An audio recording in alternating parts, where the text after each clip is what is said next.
When you have bars in the sky, onboard showers and award-winning in-flight entertainment, it's no surprise that Emirates was recently named the best airline in the world. We fly you to over 140 destinations, and with partners across the globe, we connect you to another 1,700 cities across 6 continents. So when we say we're also the largest international airline, what we really mean is, if you're going there, so are we. Book now on Emirates.com. Fly Emirates. Fly better. Your customers are important to you, but they won't feel that way if they're messaging a clunky chatbot or waiting on hold. Please hold. Estimated wait time is 25 minutes. Now, you can deploy a Sierra AI agent to delight customers and solve tough problems in real time. Always friendly, always helpful, always ready. Visit Sierra.ai to learn more. That's Sierra.ai. Bloomberg Audio Studios. Podcasts, radio, news. I'm not aligned with Putin. I'm not aligned with anybody. I'm aligned with the United States of America and for the good of the world. I'm aligned with the world. You want me to be tough? I could be tougher than any human being you've ever seen. I'd be so tough. But you're never going to get a deal that way. You have nice ocean and don't feel now, but you will feel it in the future. God bless. You don't know that. God bless. God bless. You will not have a war. Don't tell us what we're going to feel. We're trying to solve a problem. Don't tell us what we're going to feel. I'm not telling you. Because you're in no position to dictate that. That's Remember exactly this. You're in no position to dictate what we're going to feel. You're not in a good position. You don't have the cards right now. With us, you start having cards. But right now, you don't. You're playing cards. You're playing cards. You're gambling with the lives of millions of people. You're gambling with World War III. Your country is in big trouble. I know. You're not winning. You're not winning this. You have a damn good chance of coming out okay because of us. Mr. President. All right, there you have President Trump, President Zelensky, Vice President J.D. Vance, and others in a very crowded Oval Office in what was a bilateral meeting that turned into an argument. Just bringing that to you as it's coming into our newsroom right now. They jumped in about halfway through the meeting, so we might be able to get you some other comments from the beginning of that conversation as reporters are escorted outside of the Oval Office. Donald Trump to Volodymyr Zelenskiy, you either make a deal or we are out, he said. Telling Zelensky he has to be thankful, and he said it's going to be very hard to do business like this. As President Zelensky tried to make his case to J.D. Vance, Donald Trump, and others, things got very chippy in the middle of that meeting, and we want to assemble our political panel. They were listening along with us here. Our signature panel together, Rick Davis, Republican strategist, partner at Stone Court Capital, and Jeannie Shanzano, of course, our Democratic analyst and political science professor at Iona University. Rick, I'm not sure I've ever heard anything like that come out of a meeting of world leaders in the Oval Office. Typically, an argument like that would be behind closed doors. It just played out for everyone to see. Is this relationship broken? Where do we go from here? Yeah, Joe, I'm not sure you would even say that this kind of argument ever happens behind closed doors. I mean, these kinds of state-to-state discussions are usually finely tuned. They're prepped. They have lots of staff involved, making sure that the time that the two principals spend together is well orchestrated and that the outcome is totally predetermined. The idea that you would put these two folks in the Oval Office with a bunch of reporters to hash it out is something I don't think I've ever seen in 5 decades of Washington statecraft. So I think what we just witnessed was something that, look, I mean, everybody knew Donald Trump kind of, goes his own way. But the idea that this is either good for America, good for Ukraine, or good for the world is nuts. This was an incredible failure of diplomacy. And regardless of what happens today, maybe they get a deal and they sign it. You know, showing this makes both countries look weak. Wow. Jeannie, give me your take on this. Was it a conversation? A lot of people stressed out, went off the rails when they heard the wrong words from Volodymyr Zelenskiy. He wasn't thankful enough, or was this a setup? Did Donald Trump and J.D. Vance plan to do this with the cameras in the room?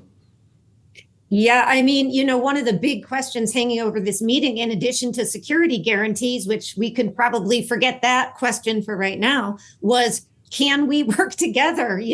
Vladimir Zelenskiy trying to test out, does Donald Trump, like me enough that we can make this happen? And that kind of exchange is just a reminder. And interpersonal relationships matter an awful lot in these things. So that seems to be very clear. There is not a lot of love lost there. And of course, this is quite embarrassing from the perspective of the United States. He is talking to our ally in this war. He is talking to a country invaded by Putin in 2014. 7 million Ukrainians have fled their homeland. We are talking of hundreds of thousands of innocent people now dead, 4 million still displaced. And he is being told from the vice president and the president of the United States, heretofore their allies, that you are not being thankful enough to us as you sit here. And so it is quite an embarrassing spectacle. It does look made for TV from my perspective. You wouldn't believe it unless you saw it firsthand that this was the conversation that they're having. And I can't imagine what it looks like behind the scenes. This is what they're displaying publicly. Oh, my God, yeah. Well, what do you think, Rick? Did this feel spontaneous? And does this torpedo the bilateral news conference they had planned for 10 minutes from now? It's hard to tell what they're going to do to put this back together, behind closed doors now. It's going to have to take a lot of work because I think both principals are, going back to their neutral corners, ready to come out throwing punches again. Look, Donald Trump, I think, started out this session pretty constructively. And I must admit, the interjections by Vice President Vance really stoked a lot of anger in the room and was really counterproductive, I thought. And even Donald Trump at the end tried to bring it back and saying, look, we just want to stop the killing and get a deal.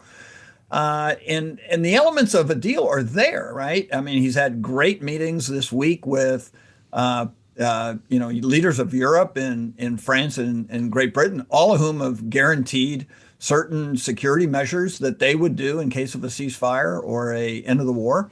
He was walking in, the president of the United States, into kind of a very positive environment where he could, didn't have to commit to putting troops on the ground, but, could obviously continue to say, we're going to supply you with materials and weapons because you're going to pay for them. And that kind of relationship is traditional for us. And it's sustainable over time. It's a real mature relationship between U.S. and one of its allies and supporters, Ukraine. So everyone thought this was going to be sort of the beginning of a real mature relationship, one that's post combat conflict. And my impression was that's not something J.D. Vance wanted to see happen today, and set out to try and derail it right there in front of the American public.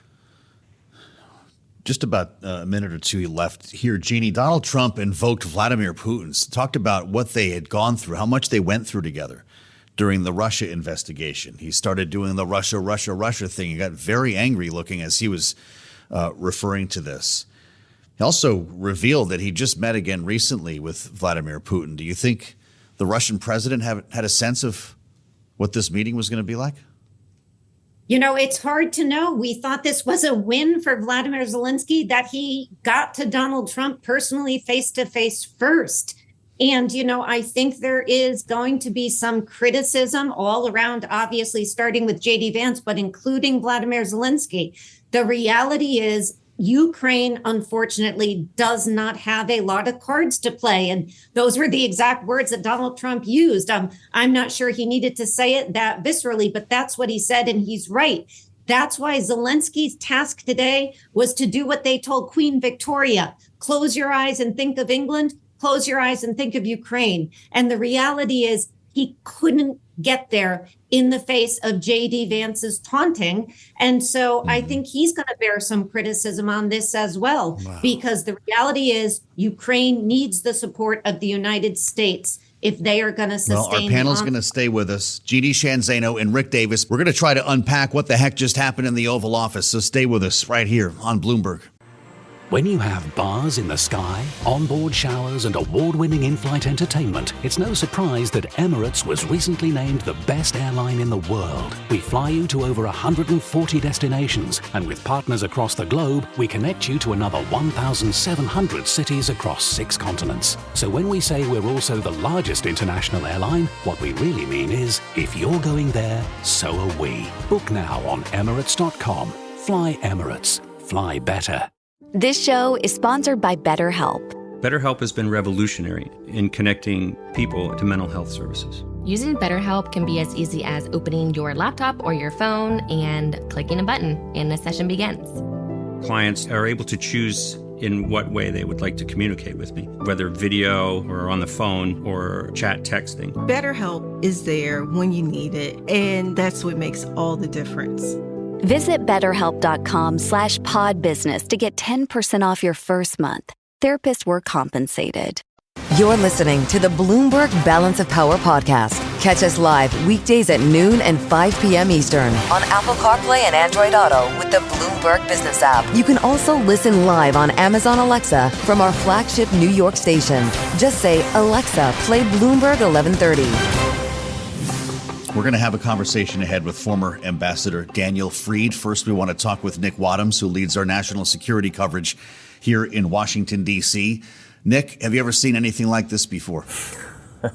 No, I have not. That was one of the most extraordinary bits of television I've ever seen. Obviously, the president there getting extremely angry, and then Vice President J.D. Vance essentially asking Zelensky to grovel and to express thanks to the U.S., which, of course, he has done many times before for the weaponry and the aid that the U.S. has provided. So an extraordinary moment. Well, certainly so. And I guess the question, Nick, is now what moments come after this? Things have moved behind closed doors, but initially there was supposed to be an agreement signed in front of the press in the East Room of the White House. That was supposed to be scheduled to happen at this hour. Is there any indication of whether that will still happen? Well, we are trying to figure that out. I mean, the big question here is, does that go ahead, or are we at an impasse where essentially the relationship is totally broken? I mean, it had been clear for some time that President Trump was not excited about Volodymyr Zelenskiy. He did at one point call him a dictator, though then in the last day or two we'd had a turn where it felt like the situation was warming up a little bit. Things were getting better. They thought they had a deal that served Ukraine's interests, essentially punted a lot of questions until later, but gave President Trump a document to show his supporters to say, look, we are going to get something out of this. Now seems very unlikely to me that the two sides, without some further intervention, would be willing to sit down and actually put pen to paper, put their signatures on that document. And the whole thing may end up in total collapse, but we'll just have to see in the next hour or so. They're also supposed to have a press conference, and of course, is that going to happen? So, great question. We will bring it to our viewers and listeners if it does. Nick, that was scheduled to begin 7 minutes ago, but obviously things were running late before things started getting angry. Donald Trump said to Volodymyr Zelenskiy, you either make a deal or we are out. You take him at his word? Yes,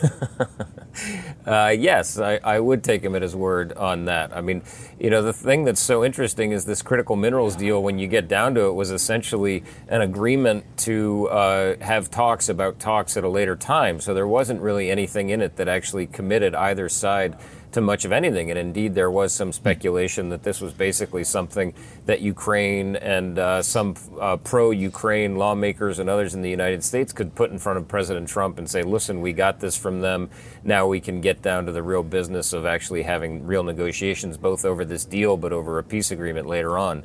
So if President Trump essentially backs out and throws himself in with the Russian side, or abandons Ukraine and lets Russia run roughshod over Ukrainian territory, I mean, this is a critical moment. This is just completely unprecedented. So again, we should have more clarity in the next couple of hours and also in the coming days. But what you really saw here was just the eruption of the hostility. We had known that President Trump felt about Ukraine from some time, but had been restrained from exhibiting. Now it feels like those shackles are basically off.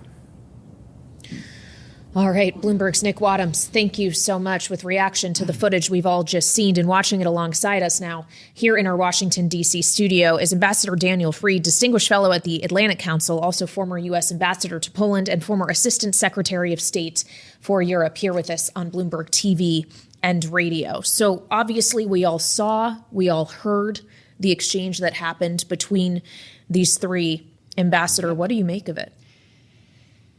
Take a step back. The U.S. has an interest in Ukraine succeeding. Our problems in the world get better if Ukraine survives and prospers. And if Russia wins, our problems get worse. It's been quite a week. Mm-hmm. The Trump plan for Ukraine, as we understand it, could work and was getting some traction. Ceasefire in place, British and French-led force in Ukraine, maybe with American backup, a minerals deal with Ukraine that gives President Trump the ability to say, yeah, I've got a stake in this. That could come together. And now this blow up. Let's hope, best case, that they pull it together. President Trump loves drama for TV. Let's hope that they can pull it together, sign the minerals deal, move forward, because the U.S., the Trump administration could succeed. And Trump could get what he wants, which is to push back on Putin, be seen as doing so, and be seen as a peacemaker. Now, I realize that this may be completely fanciful if in the next few hours this all blows up. I get that.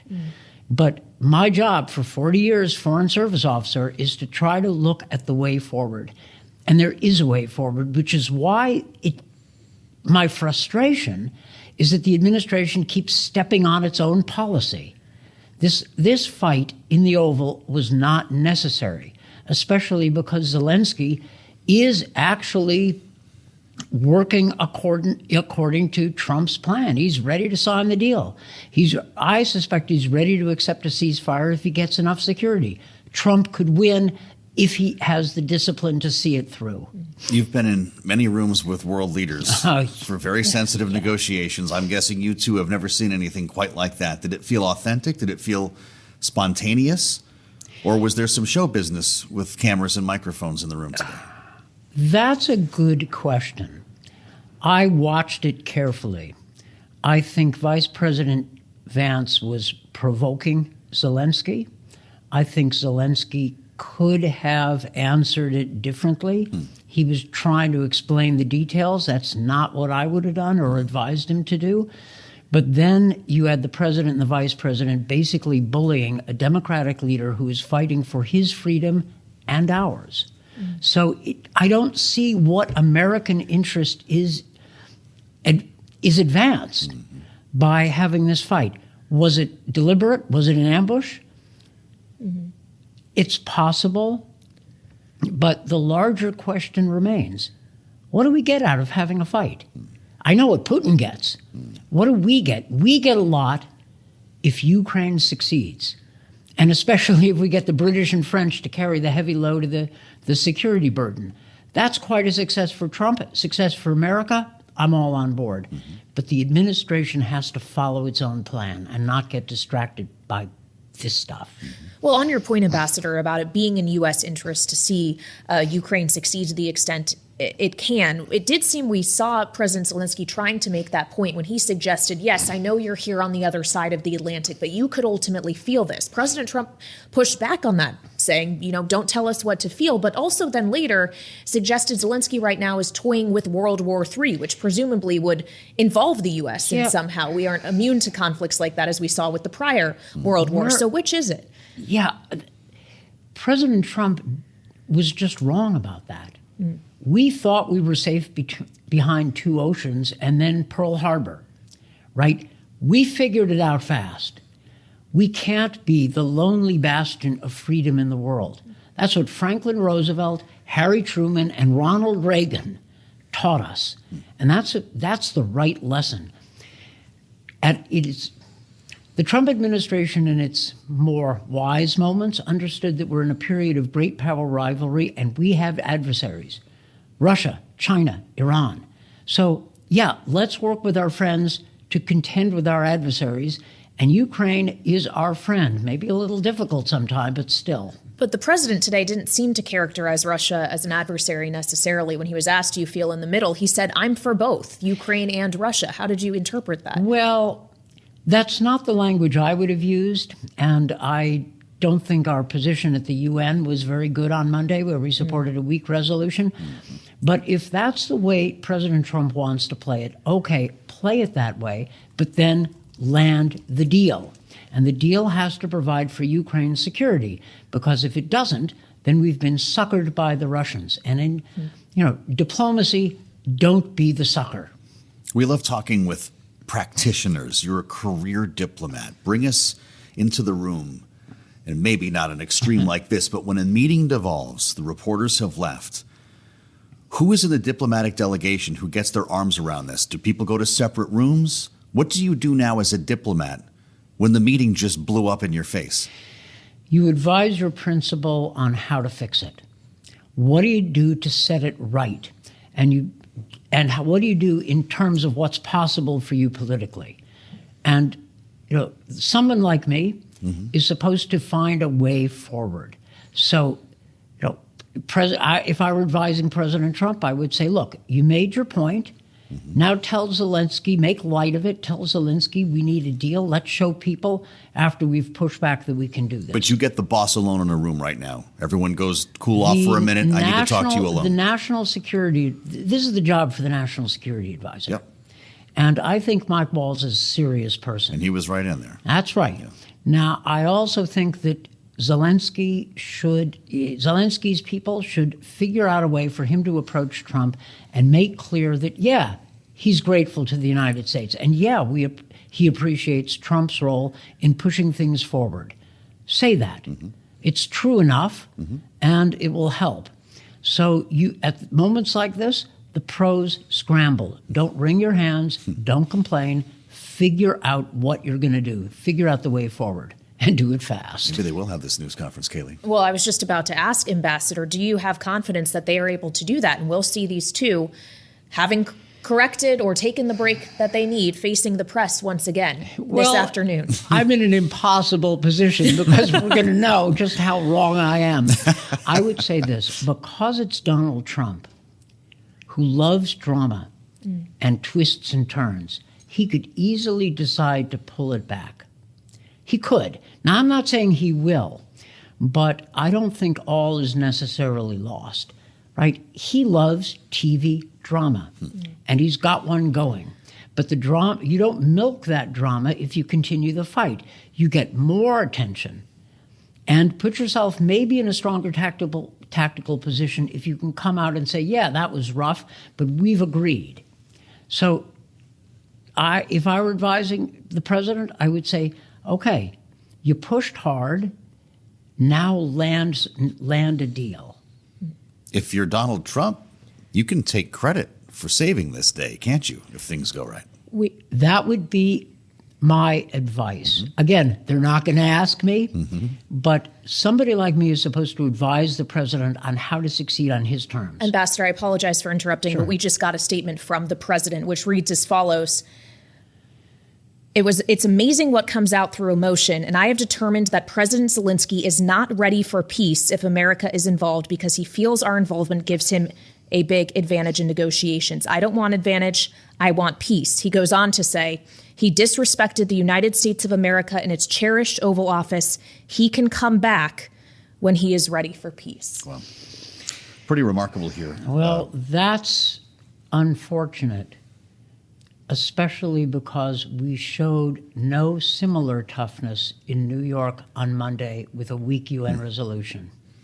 Not good. And I don't see what American interest is advanced thereby. If there was one voice we could have at the table today, it would be Daniel Fried. Ambassador, thank you so much for being with us at this critical moment in Washington. I'm Joe Mathieu alongside Kailey Leinz. We'll have much more ahead with our signature panel. This is Bloomberg.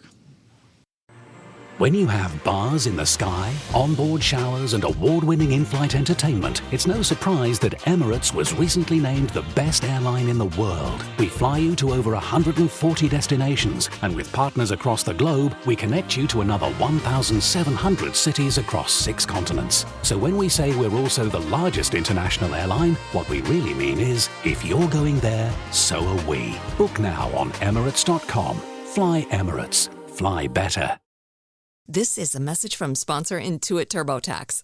Taxes was dealing with piles of paperwork and frustrating forms, and then waiting and wondering and worrying if you were going to get any money back. Now taxes is easily uploading your forms to a TurboTax expert who's matched to your unique tax situation. An expert who's backed by the latest technology, which cross-checks millions of data points for 100% accuracy. While they work on your taxes, you get real-time updates on their progress. And you get the most money back, guaranteed. All while you go about your day. No stressing, no worrying, no waiting. Now this is taxes. Intuit TurboTax. Get an expert now on TurboTax.com. Only available with TurboTax Live Full Service. Real-time updates only on iOS mobile app. See guarantee details at TurboTax.com/guarantees. You're listening to the Bloomberg Balance of Power podcast. Catch us live weekdays at noon and 5 p.m. Eastern on Apple CarPlay and Android Auto with the Bloomberg Business app. Listen on demand wherever you get your podcasts or watch us live on YouTube. Bloomberg just confirming that the joint press conference that was scheduled to be this afternoon between President Trump and Ukrainian President Volodymyr Zelenskiy is canceled after an argument in the Oval Office. Today was originally supposed to be about signing a minerals deal, and no sign that is actually going to take place, as President Trump has taken to Truth Social, saying he is determined that Zelensky is not ready for peace if America is involved. He went on to say he disrespected the United States of America and its cherished Oval Office. He can come back when he's ready for peace. Yeah, so we've got a problem. This was a meeting that devolved into a bit of a shouting match. Voices were raised, an argument took place, and we brought you into the Oval Office for this conversation. It was really once Vice President J.D. Vance started to address and challenge Volodymyr Zelenskiy about not being thankful enough that things started to get chippy. By the time Donald Trump was speaking, he was genuinely angry and threatening to pull out of all of these talks. Now, you mentioned his post on Truth Social. Yep. It's possible that Zelenskiy will talk to reporters in the driveway because we're not getting a East Room news conference now. If that happens, we'll bring you into the driveway to hear more from him. His vehicle is still parked in front of the entrance to the West Wing. And we've got our panel with us, Kailey. Rick Davis and Jeannie Shanzano have been listening and watching along with us. We want to bring you into the Oval before we get their take on what just happened for an unprecedented moment in politics. Let's watch and listen. Can I ask you? Sure. Yeah? Yeah. Okay. So he occupied our parts, big parts of Ukraine, parts of East and Crimea. So he occupied it on 2014. So during a lot of years, so I'm not speaking about just Biden, but those time was Obama, then President Obama, then President Trump, then President Biden, now the President Trump, and God bless, now President Trump will stop him. But during 2014, nobody stopped him. He just occupied and took. He killed people. You know what the contact 2015. 2014. 2014 and 2014. Yeah. So I was not here. Yeah, but that's exactly right. Yes, but during 2014 till 2022, the situation the same. The people have been dying on the contact line. Nobody stopped him. You know that we had conversations with him, a lot of conversation, my bilateral conversation, and we signed with him, me, like a new president. In 2019, I signed with him the deal. I signed with him, Macron and Merkel, we signed ceasefire. Ceasefire. All of them told me that he will never go. We signed him with gas contract. Yes, but after that, he broken this ceasefire. He killed our people and he didn't exchange prisoners. We signed the exchange of prisoners, but he didn't do it. What kind of diplomacy, JD, you are speaking about? What do you mean? I'm talking about the kind of diplomacy that's going to end the destruction of your country. Yes, but if you Mr. President, with respect, I think it's disrespectful for you to come into the Oval Office and try to litigate this in front of the American media. Right now, you guys are going around and forcing conscripts to the front lines because you have manpower problems. You should be thanking the president for trying to bring an end to this conflict. Have you ever been to Ukraine that you say what problems we have? I have been to. Count once. I've actually watched and seen the stories, and I know what happens is you bring them on a propaganda tour, Mr. President. Do you disagree that you've had problems bringing people into your military? And do you think that it's respectful to come to the Oval Office of the United States of America and attack the administration that is trying to prevent the destruction of your country? A lot of questions. Let's start from the beginning. Sure. First of all, during the war, everybody has problems, even you, but you have nice ocean and don't feel now, but you will feel it in the future. God bless. You don't know that. God bless. God bless. You will not have a war. Don't tell us what we're going to feel. We're trying to solve a problem. Don't tell us what we're going to feel. I'm not telling you. Because you're in no position to dictate that. Remember this. You're in no position to dictate what we're going to feel. We're going to feel very good. You will feel influence. We're going to feel very good and very strong. You will feel influence. You're right now not in a very good position. You've allowed yourself to be in a very bad position, and he happens to be right about it. From the very beginning of the war. You're not in a good position. You don't have the cards right now. With us, you start having cards. Playing cards. Right now, you don't. You're playing cards. You're playing cards. You're gambling with the lives of millions of people. You're gambling with World War III. You're gambling with World War III. And what you're doing is very disrespectful to the country, this country. That's back to you. Far more than a lot of people said they should have. Have you said thank you once? This entire meeting? No, in this entire meeting, have you said thank you? You went to Pennsylvania and campaigned for the opposition in October. Offer some words of appreciation for the United States of America and the president who's trying to save your country.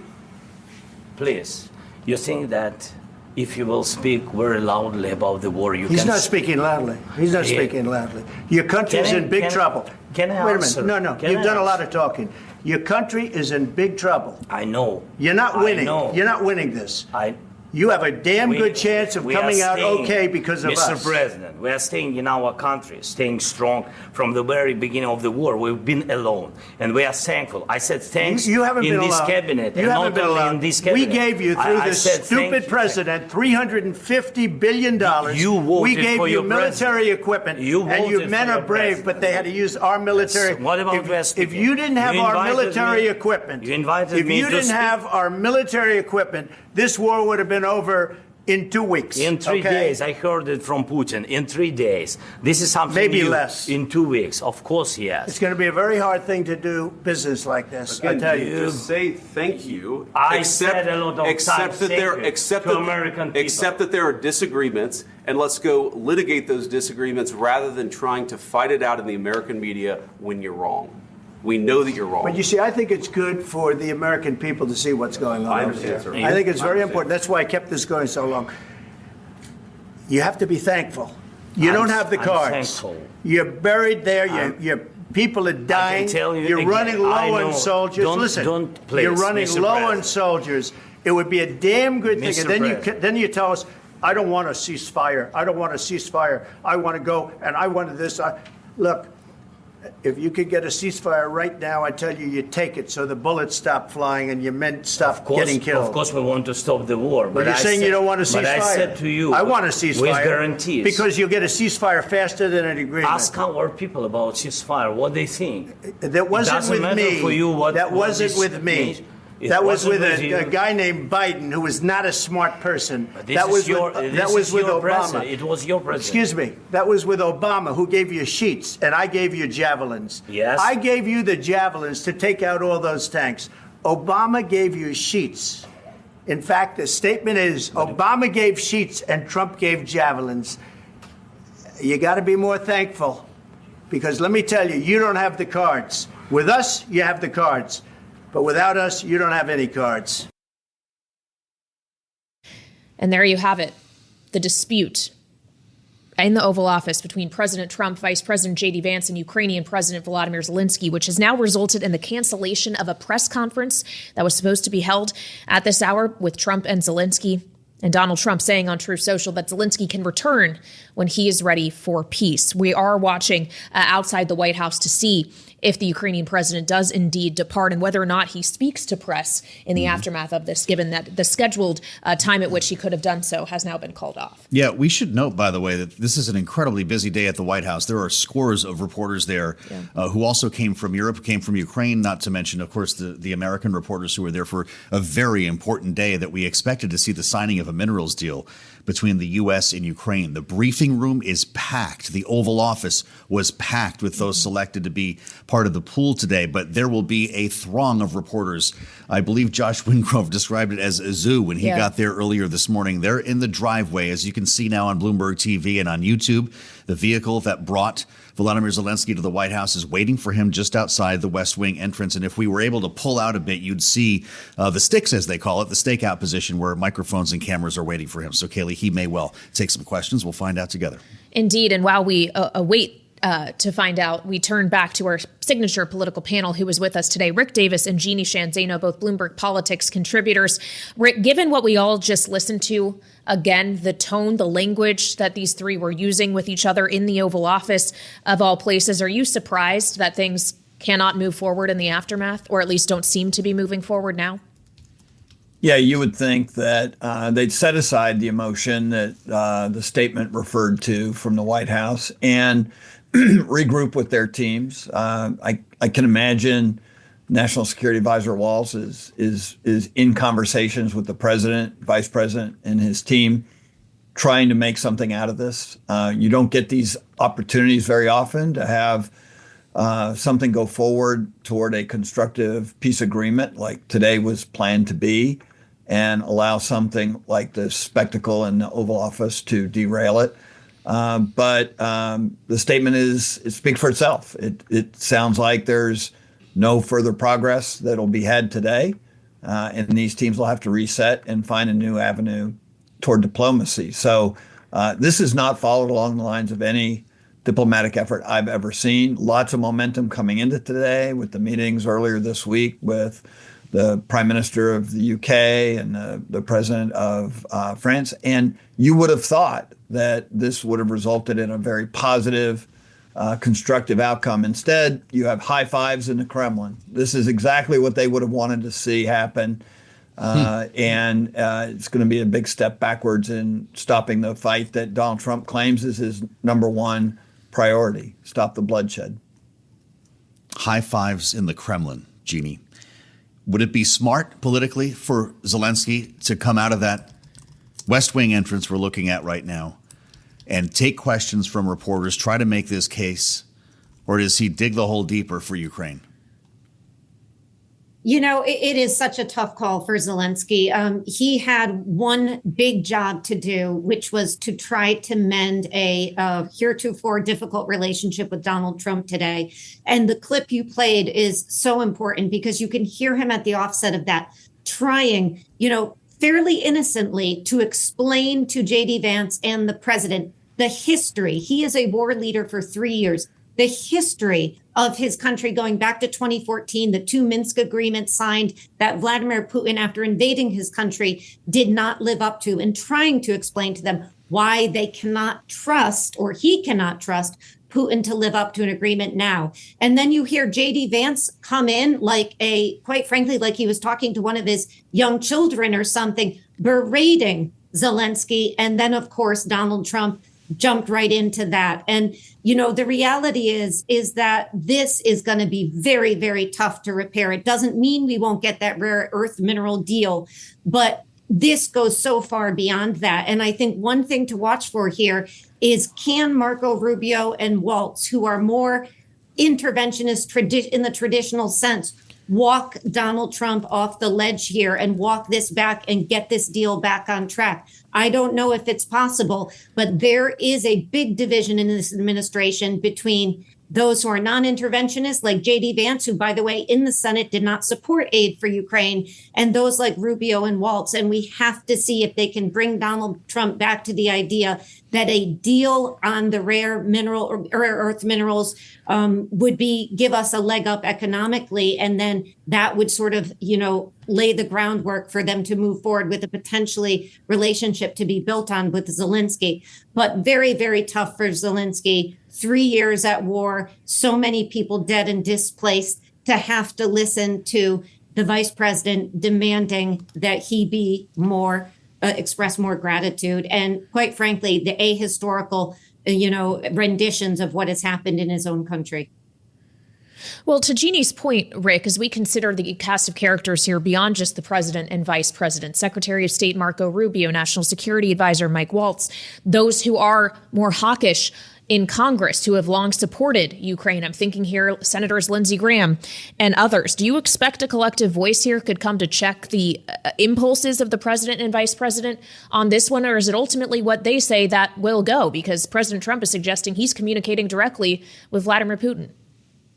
Yeah, I think that's a very good question, Kailey. What the net effect's going to be with the president's leaders in Republican Party who are, as you described them, more hawkish toward the Kremlin. So we've not seen much evidence of that, although many of them did come out and vocally reinforce the fact that when the president called Zelensky a dictator, they pushed back on that and made it clear that Vladimir Putin's the dictator. So that being said, they have not been, Congress has not played even a marginal role in the peace process, if you want to call it that, after today. And so I can't imagine anybody's going to want to stick their neck out too soon after this debacle to see where it goes from here. So I think everyone's going to wind up taking a big step back and assess the damage in our relationships that this will result from. The relationship with our ally, the Ukraine's, NATO members, and what their reaction to this is going to be. Other members of our global partners and allies that we have who see this Ukraine war as a microcosm of conflicts around the world that could be to come. And this is obviously going to fan a lot of insecurity in every corner of the world after today.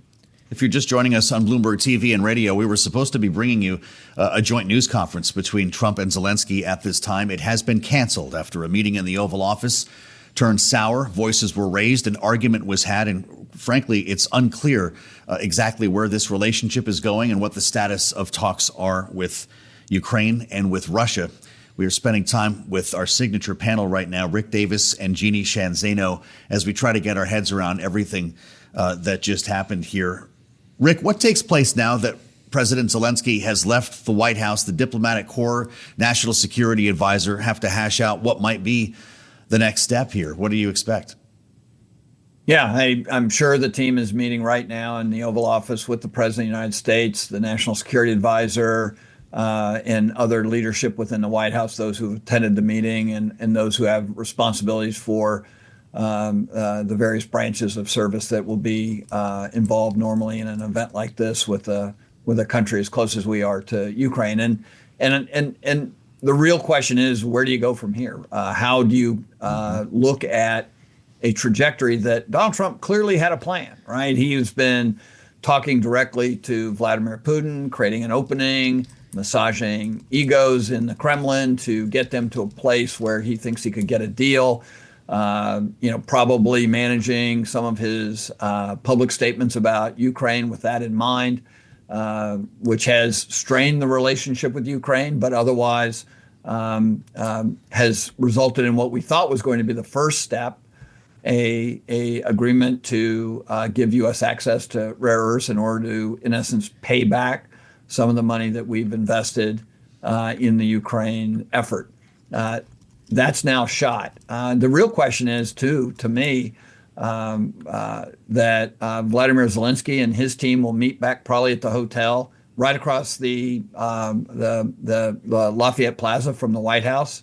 Mm-hmm. You can see one from the other. And they're going to have to assess, do they stay in Washington? Do they get on a plane and leave?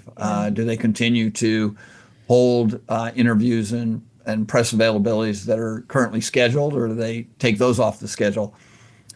Look, this was not a good day for either individual. Vladimir Zelenskiy came to an Oval Office visit knowing Donald Trump well and knowing that he has an explosive and erratic personality sometimes. And I don't put any of this on Zelensky, but his reactions didn't result in a meeting that was constructive either. And so both teams are assessing that to this minute to determine where they go from here.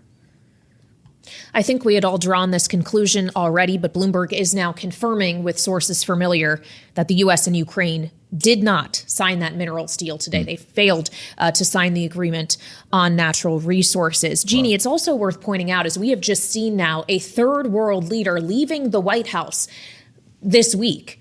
This follows a meeting which, by all accounts, seemed to be successful between President Trump and the UK Prime Minister Keir Starmer yesterday, a similar one with the French President Emmanuel Macron on Monday. Where is Europe in all of this, having just had those meetings, having those two countries having pledged support for peacekeeping troops if a deal is ultimately agreed to? How are our allies likely viewing what went down today?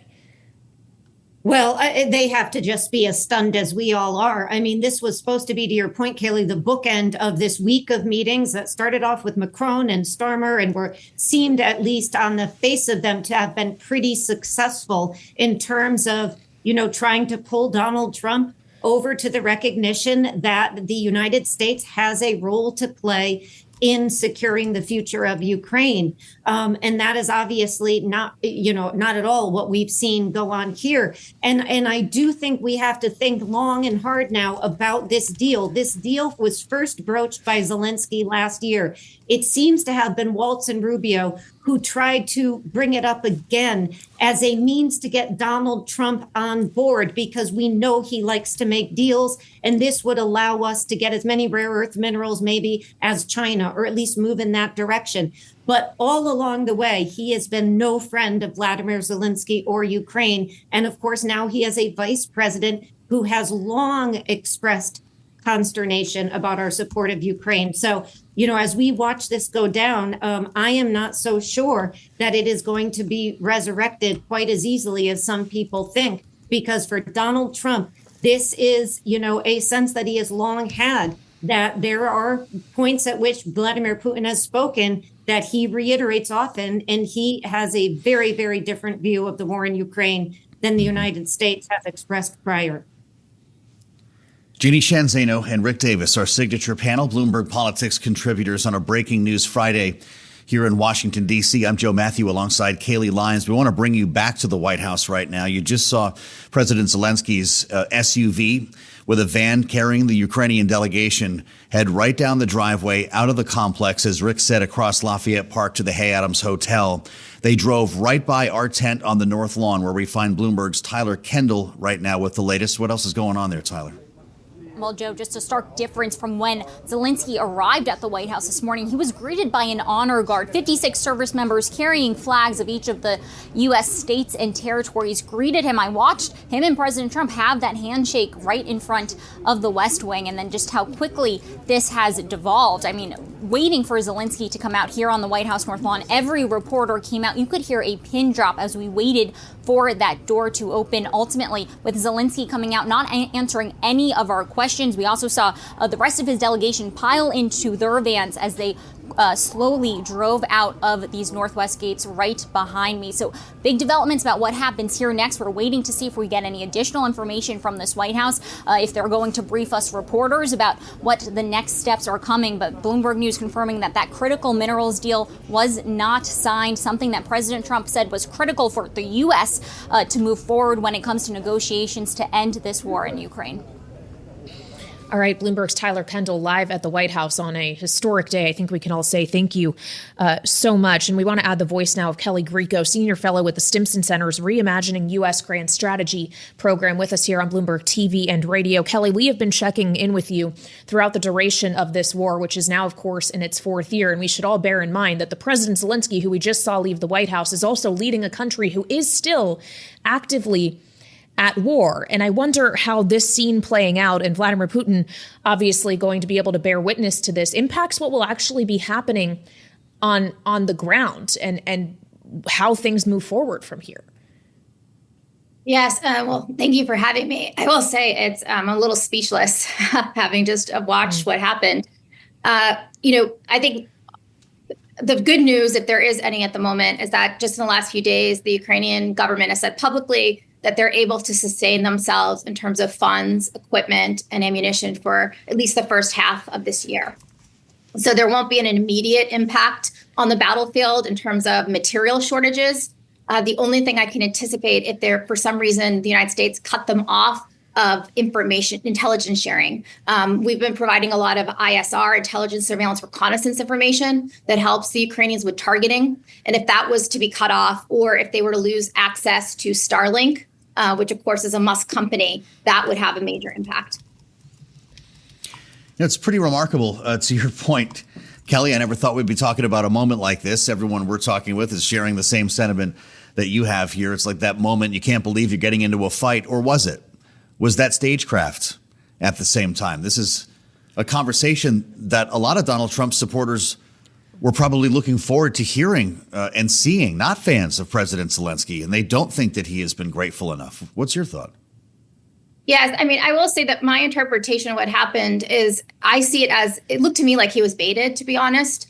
I think the administration was probably unhappy with his remarks at Munich, which was sort of a rebuke of the administration. I think they're concerned in the administration that Zelensky is an impediment to peace, that he is the hardest piece in some ways maybe to get peace, because he's still very stuck on ambitious goals for Ukraine that may not be realistic. And I think there's some probably desire to maybe publicly try to rein him in. And this seems to me like it was a tactic. It just seemed like sort of a setup, right? Because he didn't initiate this confrontation. It was initiated by, the vice president. Zelensky did not handle this well, to be very clear. He fell for the bait. That's clear for sure. But I think that, how this plays out, this is a risky strategy. How this plays out with the American public is going to be very interesting, because on the one hand, there's this sense that Zelensky has maybe not been sufficiently grateful. That we've done a lot, but it also looks a little bit like the president is, publicly humiliating a wartime democratic leader of another country. And so how that plays out is hard to say. But this is clearly a very bad moment. And I think the real sign to me will be whether Zelensky stays in D.C. or not, and there's a second meeting, or if he ends up going home. Well, I guess we're all waiting to find out. Meantime, you're seeing plenty of reaction pouring in on social media, Kelly. The Prime Minister of Poland, Donald Tusk, saying, "Dear Zelensky," tagging him on Twitter, "Dear your Ukrainian friends, you are not alone." And with that said, Kelly, we just have a minute left here. But even if the U.S. were to say, all right, we're done with Ukraine now, all of our backing is gone, is Europe able to step in to fill that void? They can fill a lot of voids, but there are certain niche capabilities like Patriot interceptors, space-based capabilities that they're not able to replace, that only the United States has those. It's great to have you with us. Kailey Grieco, Senior Fellow, Stimson Center, Reimagining U.S. Grand Strategy Program, one of many voices of experience we've brought to you over the past couple of hours here on Bloomberg TV and radio. Yeah, we do know that President Zelenskiy and the Ukrainian delegation have left the White House, but they have not yet left Washington, nor have they made plans to expedite that process, to our knowledge, at least, though they did not, at least at this time, sign that natural resources deal with the United States. Again, that is what was supposed to happen today. We were expecting to see it, in fact, at this hour. And that, of course, is not moving forward, as President Trump is suggesting that Volodymyr Zelenskiy today is gambling with World War III. Yeah, we heard some pretty wild rhetoric together. That's what you can expect on this program every day from Washington, D.C. We'll bring it to you unfiltered and live when we can, and we'll let you know what's going on when we get back together. Thanks for listening to the Balance of Power podcast. Make sure to subscribe if you haven't already at Apple, Spotify, or wherever you get your podcasts. And you can find us live every weekday from Washington, D.C. at noontime Eastern at Bloomberg.com. Join Bloomberg in Chicago or via live stream on March 11th for The Future Investor, Finding the Opportunities. This 2025 event series will examine how companies are investing in their businesses to create efficiencies, innovating their products and services, and improving the customer experience. This series is proudly sponsored by Invesco QQQ. Register at BloombergLive.com/FutureInvestorChicago. That's BloombergLive.com/FutureInvestorChicago.